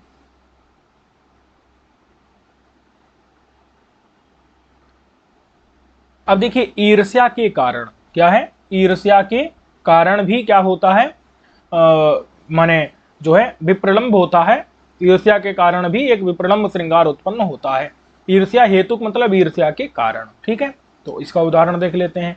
ये अमरुक शतक का है कि सा पत्तिहु प्रथमा अपराध समय सख्योपदेशम बिना नो जानाति सविभ्रमांग बलना वक्रोक्ति संसूचनम स्वच्छै रच्छ कपोल मूल गलितैहि पर्यस्त नेत्रोत्पला बाला केवलमेव रोदिति लुठल लोलालकैरश्रुभिः। कहते हैं कि सा मतलब वो जो नायिका है वो पत्तिहु प्रथमापराध समय। ठीक है, यहां पर कोई नायिका है, उस नायिका वो नायिका क्या कर रही है, वो नायिका की एक सखी, उस नायिका की एक सखी दूसरी सखी को इस नायिका की हालत बता रही है कि ये नायिका इस नायिका का जो नायक है वो नायक किसी दूसरी स्त्री के पास समागम करके आया है, ये नायक किसी दूसरी स्त्री के पास रमण करके आया है। तो ये नायिका रो रही है और इस नायिका की सखी दूसरी सखी को इस नायिका की हालत बता रही है। ठीक है। क्या बता रही है कि बाला, ये जो बाला मतलब नायिका है, ये केवलम एव रोदिति, ये सिर्फ क्या करती है, रोती ही रहती है। ये सिर्फ क्या करती है, रोती ही रहती है, क्योंकि इसके आंसुओं से पता चलता है कि ये सिर्फ अंदर और अंदर रुकी ही रहती है, रोती ही रहती है। ठीक है, बाला केवलम एव, सिर्फ ही रोती ही रहती है, रोदित एव, और कुछ नहीं करती। तो क्या है भाई, क्यों रो रही है, क्योंकि अपने पति को कुछ बोल पाती नहीं, अपने पति के सामने कुछ जो है क्या नहीं कर पाती है, मतलब कुछ ऐसे अंग संचालन कर नहीं पाती पति के सामने। जैसे मतलब बहुत प्रकार के होते हैं ना, गुस्सा करना, रोना, और अब आंखें जो है भौहें टेढ़ी करना, चेहरा लाल करना, तो ये सब चीजें उसको करनी अभी नहीं आती हैं। ठीक है, क्योंकि नायिका क्या है, नायिका अभी नव विवाहिता है, नव विवाहिता है, बाला है, अभी उसको ये सब कुछ करना आता नहीं, प्रौढ़ हुई नहीं है, अभी प्रौढ़ नहीं हुई है ना, नायक पर जो अपना अधिकार रख सके। तो नायक कहीं से करके आया है, समागम इत्यादि संभोग करके आया है, तो वो क्या कर रही है, अब वो जो है बहुत ज्यादा दुखी हो रही है, सिर्फ रो ही पा रही है और उसको वो कुछ कर नहीं पा रही। तो क्या है कि सा बाला पत्तिहु, उसका पति है, अभी प्रिय नहीं हुआ है, समझिएगा, क्योंकि अगर उसका प्रिय होता तो वो अपराध नहीं कर सकता था। तो अभी वो क्या है, पति जो है वो पति जो है अपराध नहीं कर सकता, माने प्रिय होता तो अपराध नहीं कर सकता, इसलिए पत्तिहु प्रयोग किया। सा माने वो बाला, पति के प्रथम अपराध के समय में पति ने पहला अपराध किया है। अपराध क्या किया है, दूसरी स्त्री के साथ में संभोग किया है। तो उस समय में सख्योपदेशम बिना, माने सख्य उपदेश के बिना, सख्य उपदेश जो है सखियां जो उपदेश देती हैं, जो प्रेम से सखियां क्या करती हैं, उपदेश देती हैं कि जैसे कोई बाला होती है तो उसको नहीं पता होता ना पति को कैसे कंट्रोल में रखें, या पति के सामने कैसे जो है तरह तरह का क्या करें, प्रपंच करें, और पति को कैसे जो है माने कैसे उसको, अगर वो गलत कार्य करके आता है, अपराध करके आता है, तो कैसे उसके सामने नौटंकी करनी है जिससे वो आगे कुछ ना कर पाए। तो ये चीज जो है ये सखियां बताती हैं अपनी सखी को, लेकिन अभी तक उसने किसी सखी का उपदेश भी पाया नहीं, ये भी समस्या है। तो सख्य माने सखियों के द्वारा दिया गया जो सख्य उपदेश है, सख्य मतलब जो सखियों के द्वारा मित्रता के कारण जो उपदेश दिया जाता है कि किस प्रकार से पति को नियंत्रण में रखना, तो इस प्रकार का जो सख्य उपदेश है, माने कि मित्रता वाला जो उपदेश है, उस उपदेश के बिना, अब सखियों ने उपदेश दिया नहीं तो जानती नहीं है कि किस प्रकार से जो है पति के सामने मतलब गुस्से में बात करनी है, किस प्रकार से अपने अंगों को संचालन करना है जब पति अपराध करके आए। तो नो जानाती, नहीं जानती है सखियों के उपदेश के बिना, क्या नहीं जानती है, सविभ्रम अंग बलना, सविभ्रम यानी कि अब हाव भाव के सहित अपने अंगों को जो है बलन मतलब चलाना, अपनी भौहों को चलाना, अपने मुख को गुस्सा करना इत्यादि अभी नहीं जानती है। पर वक्रोक्ति संसूचनम, अपनी बात को वक्रोक्ति के द्वारा अपनी मन की बात को पति के सामने संसूचित करना, संसूचन करना भी वो नहीं जानती। वक्रोक्ति समझते हैं ना, मतलब अलग प्रकार से कहे, सीधे तरीके से ना कहे तुम क्या करके आए हो, लेकिन अलग प्रकार से जो है कहे, तो वो जो है वक्रोक्ति के द्वारा अपनी बात को भी संसूचित करना नहीं जानती है। तो कहते हैं कि स्वच्छई ही, वक्रोक्ति समझना ना, कहा कुछ और जाए समझा कुछ और जाए, इस प्रकार से व्यंग्य में कुछ कहना। स्वच्छई ही अच्छ कपोल मूल गलितई ही। अच्छा, अब देखिए उसके जो क्या है, उसके जो कपोल क्या है, उसके जो कपोल हैं, उसके जो कपोल हैं वो अच्छ हैं। अच्छ मतलब होता है अत्यंत निर्मल है, उसके गाल अत्यंत निर्मल हैं, क्योंकि उसने कुछ भी मतलब काजल इत्यादि लगाया नहीं है। तो उसकी आंखें भी क्या हैं, एकदम निर्मल हैं, आंखें से आंसू निकल रहे हैं, वो भी अब काले थोड़े निकलेंगे, सफेद ही निकलेंगे। उसके जो कपोल माने गाल हैं वो भी अत्यंत स्वच्छ हैं। ठीक है, तो स्वच्छ माने कि अत्यंत निर्मल, जो अच्छ माने भी अत्यंत निर्मल। जो कपोल हैं, उन कपोल के जो मूल हैं, उस कपोल के जो मूल, उस मूल से गलित माने गिरे हुए, गिरे हुए कौन, स्वच्छ। स्वच्छ, देखिए ये स्वच्छ विशेषण है अश्रुभि का, कि आंसू क्या है, स्वच्छ हैं। और ये अच्छ जो विशेषण है कपोल का, कि उसके कपोल माने गाल, अच्छ माने स्वच्छ हैं। ठीक है, तो और उस गालों के, स्वच्छ गालों के मूल से गलित माने गिरे हुए जो अश्रु हैं, वो अश्रु कैसे हैं, स्वच्छ हैं। ऐसे अश्रुओं वाली, आंखों से आंसू गिर रहे हैं तो आंसू वाली। और क्या है, लुठत लोलाल कई, कि उसके जो अलक हैं, उसके जो अलक माने बाल हैं, वो क्या है, लुठत है। लुठत का मतलब है एकदम बिखरे हुए हैं। और कैसे हैं, लोल माने चंचल बाल वाली। ठीक है, और आंसुओं वाली, स्वच्छ आंसुओं वाली। और आंसू कैसे हैं, तो अच्छा माने स्वच्छ कपोल के मूल से, स्वच्छ गाल के जो मूल भाग से गलित माने गिरे हुए हैं। और वो कैसी है, पर्यस्त नेत्रोत्पला, उसके जो नेत्र रूपी उत्पल माने कमल हैं, वो भी क्या है, वो भी पर्यस्त हैं। पर्यस्त मतलब होता है इधर उधर जो है बिखरे पड़े हैं। ठीक है, वो भी क्या है, उसके नेत्र भी क्या है, एकदम मतलब पर्यस्त हैं, एकदम विक्षिप्त से नेत्र हो गए हैं। नेत्र रूपी उत्पल माने कमल, वो भी जो है क्या है, एकदम मतलब आंखों की हालत भी एकदम खराब हो चुकी है। तो पर्यस्त नेत्रोत्पल, उसके जो नेत्र रूपी उत्पल माने कमल हैं, वो भी अस्त व्यस्त हो चुके हैं, क्षिप्त हो चुके हैं एकदम। ठीक है, तो इस प्रकार की जो बाला है, वो बाला केवल रोती ही रहती है। यहां पर इन्होंने ये बता दिया।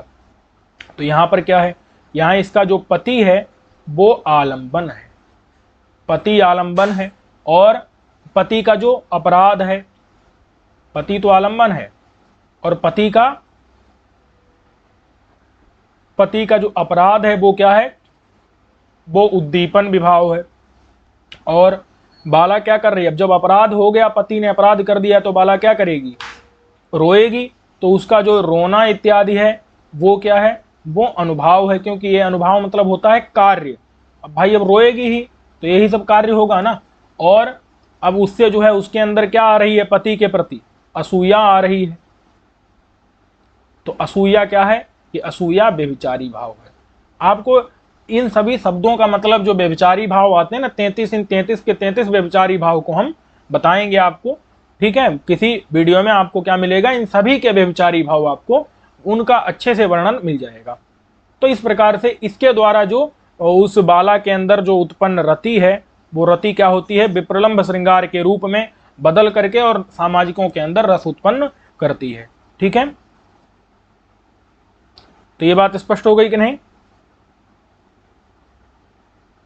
अब देखिए प्रवास हेतु, यहां पर क्या है, प्रवास का मतलब क्या होता है, कि जैसे कोई पति है, वो कहीं दूसरे देश में जा रहा है, तो अपने जीवन को संबोधित करके नायिका कह रही है कि पति तो चला गया या जा रहा है, और पति के साथ साथ में जो पति के मित्र थे, पति के जो मित्र थे, क्या पति के मित्र थे, तो प्रेमी के जो मित्र था कंगन, प्रेमी के मित्र थे आंसू, उस प्रेमी के मित्र था धैर्य, प्रेमी का मित्र था चित्त, वो सब तो चले ही गए।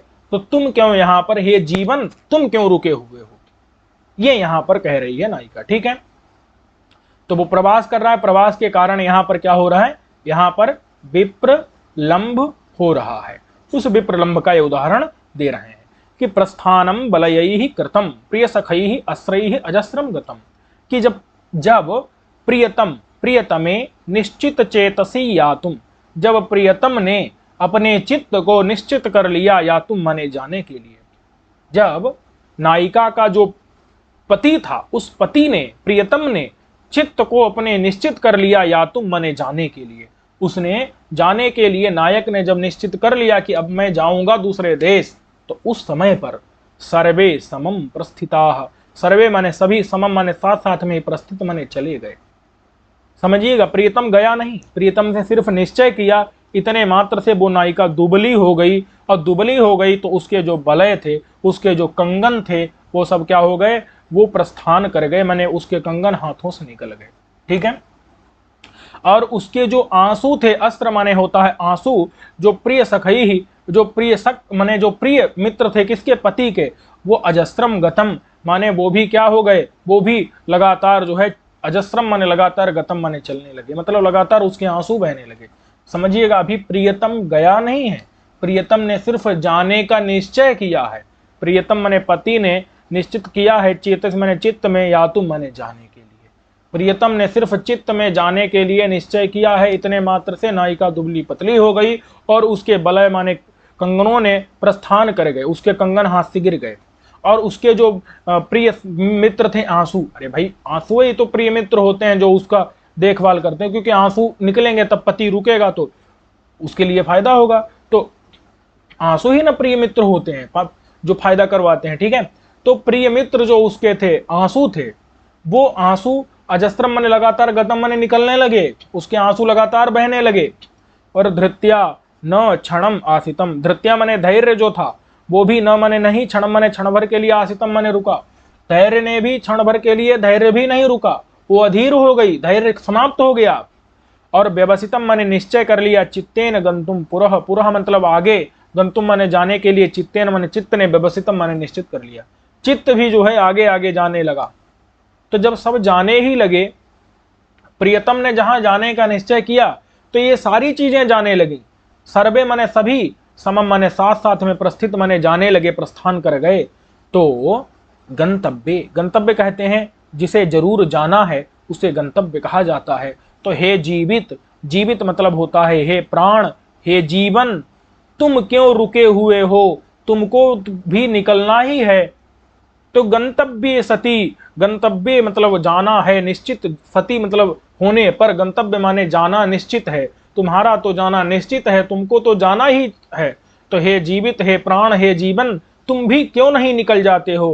प्रिय सुहृत सार्थः किमुत्त्यज्यते, जो प्रिय सुहृत है, जो प्रिय प्रियतम है, प्रिय जो सुहृत माने तुम्हारे में जो ये सारे जो बलय इत्यादि ये सब क्या है, ये प्रिय सुहृत हैं, इनका साथ तुम क्यों छोड़ रहे हो, इनका साथ किम माने क्यों त्यजते छोड़ रहे हो, तुम भी इनके साथ में जाओ। हे जीवन, हे प्राण, तुम क्यों इस शरीर में रुके हुए हो, प्रियतम ने जाने का निश्चय कर लिया तो तुम भी यहां से निकल जाओ, तुम भी निकल जाओ।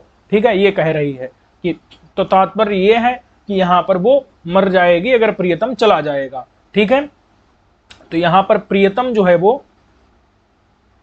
प्रियतम आलंबन है और प्रियतम जा रहा है, प्रियतम जा रहा है, प्रियतम का जो प्रयाण है, प्रियतम प्रस्थान कर रहा है, तो ये उद्दीपन विभाव है।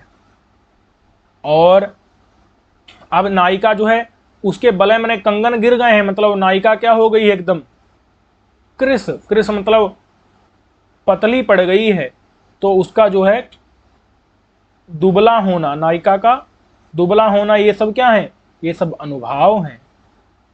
और लगातार रोती रहती है, धैर्य चला गया है, चित्त भी उसका अब मतलब चित्त लग नहीं रहा है उसका, वो भी आगे आगे चला गया।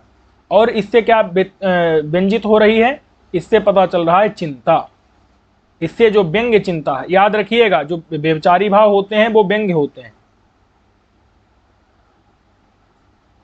तो व्यंग्य जो चिंता है वो क्या है, वो व्यभिचारी भाव, याद रखिएगा। इसीलिए लज्जा नम्र मुखी प्रियण हंसता में जो है श्लोक में थोड़ा गड़बड़ है, वहां पर जो लज्जा और हास का प्रयोग कर दिया है ना, ये थोड़ा सा गड़बड़ है। इसके द्वारा जो व्यंग्य हर्ष है वो व्यभिचारी भाव होता है वहां। ठीक है, तो हमेशा याद रखिएगा व्यभिचारी भाव व्यंग्य होना चाहिए, अगर नहीं होता है तो वो रस दोष में आएगा, रस दोष हम आपको बताएंगे। ठीक है, और इसके साथ ही क्या है, याद रखिएगा ऐसे ही इन सबके द्वारा जो इन इन चारों चीज आलंबन, उद्दीपन, अनुभाव और व्यभिचारी भाव, तो इन माने ये दोनों तो विभाव ही है, विभाव अनुभाव और व्यभिचारी के संयोग से ये जो रति है, इस रति के द्वारा क्या हो रहा है, श्रृंगार जो आ रहा है, विप्रलंब श्रृंगार, ये भी व्यंग्य होना चाहिए। अगर ये व्यंग्य नहीं हुआ तो ये भी क्या हो जाता है, ये भी रसदोष माना जाता है। चलिए, तो ये बात आपने समझ ली। अब देखिए,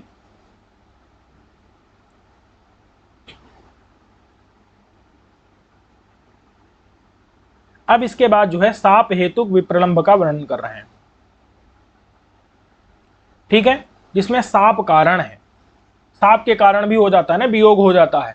तो देखिए यहां बता रहे हैं कि मेघदूत में जो है उत्तर मेघ में कुबेर के साप से जो यक्ष था वो उसकी भार्या जो है वो उससे दूर हो गई। तो अब वो अपनी प्रिया को उद्देश्य करके क्या कह रहा है, मेघ से कह रहा है, मेघ रूप दूत के प्रति वो कह रहा है क्या कि त्वामालिख्य प्रणय कुपिताम धातुरागैः शिलायाम आत्मानं ते चरण पतितं यावदिच्छामि कर्तुम अस्त्रैस्तावन् मुहुरुपचितैर्दृष्टिरालुप्यते मे क्रूरस्तस्मिन्नपि न सहते संगमं नौ कृतान्तः। ठीक है, अब देखिए यहां पर क्या है, तो वो संबोधन कर रहा है कि हे प्रिय, हे मेरी प्रिय, क्या कि त्वाम माने तुमको, वाम माने तुमको, आलिख्य तुमको मैं देखो क्या होता था ना, पहले क्या करते थे, पत्थर इत्यादि पर चित्र बना देते थे, उस चित्र बनाने को ही क्या कहा जाता था, आलेखन कहा जाता था। हम लोग अभी लिखते हैं तो हम लोग कागज इत्यादि पर चित्र बनाते हैं, लेकिन वो लोग क्या करते थे, पहले शिला यानी पत्थर पर क्या करते थे, चित्र बनाते थे, अथवा उसको जो है क्या करते थे, थोड़ा थोड़ा काट करके चित्र बना देते थे, अथवा उस पर रंग करके चित्र बना देते थे, उसी को कहा जाता था क्या कहा जाता था, आलेखन। तो त्वाम माने तुमको, आलिख्य मतलब लिख करके, कैसी लिख करके, प्रणय कुपिताम, कि प्रेम के कारण तुम अत्यंत क्या हो गई हो, कुपित हो गई हो। ये कह रहा है, यक्ष कह रहा है, अपनी पत्नी को संबोधित करके कह रहा है क्या कि त्वाम माने तुमको, आलिख्य मतलब लेखन करके, किस पर लेखन करके, शिलायाम यानी पत्थर पर लिख करके, लिख कर मतलब तुम्हारा चित्र बना करके, कैसी तुम तो प्रणय के कारण, अत्यंत प्रेम के कारण जो तुम कुपित हो गई हो, तो उस कोप युक्त तुम्हारा चित्र बना करके, किसके द्वारा चित्र बना करके, धातुरा गई ही, यानी कि कुछ धातुएं होती हैं जिनके द्वारा क्या किया जाता है, चित्र बनाया जाता है, तो उनको धातु राग कहा जाता है। राग मतलब रंगने वाली, तो ऐसी कुछ धातुएं होती हैं, उन द्रव्य होते हैं, उनके द्वारा क्या किया जाता है, रंगा जाता है, तो उनको धातुराग कहा जाता है। उन धातुरागों के द्वारा शिलायाम माने पत्थर पर, त्वाम माने तुमको, आलिख्य माने चित्र बना करके, प्रणय कुपिताम प्रणय से युक्त तुम्हारा चित्र बना करके, प्रेम से युक्त तुम्हारा चित्र बना करके। ठीक है, और फिर मैं क्या करता था, फिर मैं अपना भी चित्र बनाता था। कैसा चित्र होता था वो, कि तुम्हारे चरणों में मेरा सिर झुका हुआ है। समझिएगा कि वो ऐसा चित्र बनाता था जिस चित्र में नायिका के चरणों में उसका नायक झुका हुआ दिख रहा है। जिस चित्र में माने जो यक्ष था वो अपनी प्रेमी माने प्रिया के चरणों में झुका हुआ दिख रहा है, इस प्रकार का वो चित्र यक्ष बनाना चाहता था। तो आत्मानम माने अपने आप को, माने अपना चित्र, ते माने तुम्हारे चरण पतितम, जब तक मैं तुम्हारे चरणों में पतित माने गिरा हुआ, मैं तुम्हारे चरणों में झुका हुआ हूं, इस प्रकार के आत्मानम माने अपने चित्र को, यावत माने जब तक, इच्छा में माने चाहता था, कर्तुम माने बनाना, तो जब तक मैं कर्तुम माने बनाना इच्छा में चाहता था, यावत माने जब तक क्या बनाना चाहता था, आत्मानम माने अपने आप को, ते चरण पतितम तुम्हारे चरणों में झुका हुआ बनाना जब तक मैं चाहता था, कि मैं तुम्हारे चरणों में पड़ा हुआ हूं, झुका हुआ, ऐसा बनाना चाहता था, तब तक क्या होता था, अश्रय माने आंसू निकल आते थे, तब तक आंसू निकल आते थे, तावत माने तब तक, मुहुः मतलब बार बार, उपचित ही, ठीक है, उपचित मतलब बढ़ जाते थे, उपचित माने बढ़े हुए निकल आते थे, उपचित ही मतलब बढ़े हुए, अश्रय माने आंसुओं के द्वारा, तावत माने तब तक, मुंह माने बार बार, दृष्टिरालुप्यते में, मेरी दृष्टि क्या हो जाती थी, आलुप्त हो जाती थी, मतलब माने नष्ट हो जाती थी, मेरी दृष्टि ढक जाती थी, नष्ट हो जाती थी, तो मैं बना नहीं पाता था। तुम्हारा चित्र आधा बना पाता था जब तक मैं अपना बनाना चाहता था, तब तक मेरी, वास्तव में ऐसा कुछ नहीं होता था, वो सब अपनी इच्छा कल्पना करके बोल रहा है। तो क्या है कि तब तक मेरी दृष्टि ढक जाती थी, तो इसलिए मैं तुम्हारा चित्र नहीं बना पाता हूं। तो इसलिए निकल करके क्या आ रहा है, अर्थांतरन्यास, क्रूरस तस्मिन् अपि न सहते संगमम नौ कृतांत। ही कृतांत माने दुर्भाग्य, विधाता ब्रह्मा, नौ माने हम दोनों का, संगम यानी कि मिलन, न माने नहीं सहन कर रहा है। क्यों नहीं सहन कर रहा है, क्रूर है, ये विधाता अत्यंत क्रूर है। तस्मिन, तस्मिन माने उस चित्र में भी, चित्र में भी, अपि माने भी, तस्मिन माने में, माने उसमें, उसमें किसमें, चित्र में भी यह क्रूर होने के कारण यह जो कृतांत है वह हम लोगों के संगम को नहीं सहन कर पा रहा है, हमारी दृष्टि को रोक दे रहा है। ठीक है, ये हमारा कल्याण नहीं चाहता है, यह जो है लगातार हमारे कल्याण को बाध देने में ही जो है तत्पर, ऐसा यह कृतांत दुर्भाग्य या विधाता यह अत्यंत क्रूर है, इसलिए यह हमारा संगम मने मिलन, नौ मतलब हमारा, न मने नहीं सहते मने सहन कर रहा है, तस्मिन अपि उस चित्र में भी सहन नहीं कर रहा है। ये चीज यहां पर इन्होंने बताई। ठीक है, अब यहां जो है नायक के अंदर रति उत्पन्न हो रही है और उस रति का आलंबन कौन है, उस रति का आलंबन है नायिका। ठीक है, उसका उद्दीपन कौन है, उस रति का उद्दीपन है उसका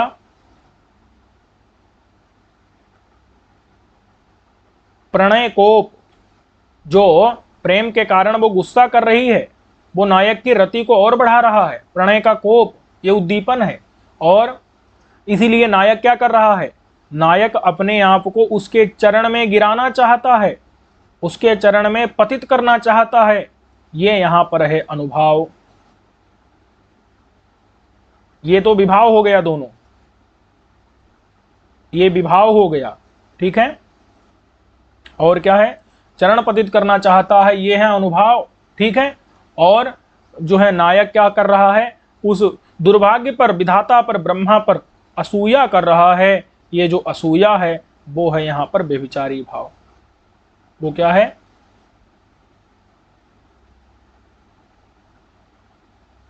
वो है व्यभिचारी भाव। ठीक है, तो इस प्रकार से इस विभाव, अनुभाव और व्यभिचारी भाव से जो बढ़ी हुई नायक की जो रति है, वो रति क्या होती है, सामाजिक के अंदर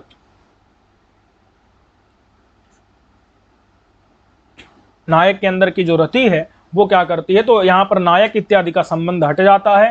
साधारणीकरण व्यापार के द्वारा सामाजिक के अंदर वो रति क्या करती है, उसके अंदर भी पहले से ही है, तो वो श्रृंगार रस को क्या करती है, उत्पन्न करती है। और ये श्रृंगार कौन सा होता है, शाप हेतु विप्रलंब श्रृंगार होता है। तो इस प्रकार से हम लोगों ने क्या किया, हम लोगों ने श्रृंगार रस का विशेष अध्ययन, जिसमें हमने आपको बताया था इसका जो है कौन, आलंबन, उद्दीपन, सभी उदाहरणों में भी बताया, पहले सामान्य रूप से भी बताया था। और जो भी इसके अंदर जो भेद हैं, संभोग और वियोग, इसमें भी संभोग के 2 उदाहरण बताए, विप्रलंब के 5 भेद और 5 उदाहरणों को हमने पढ़ा। और इस प्रकार से हम अन्य जो भी रस हैं उनका भी हम अन्य पाठ में, अन्य वीडियो में हम उनको भी देखेंगे। ठीक है, उनका भी इस प्रकार से विशेष रूप से अध्ययन और उनके उदाहरणों से उदाहरण अध्ययन हम करेंगे। तो अगर आपको वीडियो अच्छा लग रहा है तो इसको जरूर लाइक करना ना भूलिए।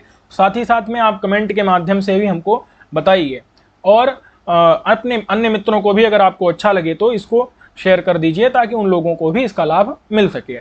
साथ ही साथ में आप इस चैनल को भी सब्सक्राइब कर लीजिए।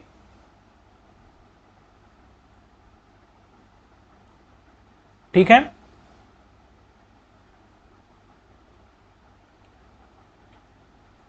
मिश्रा संस्कृत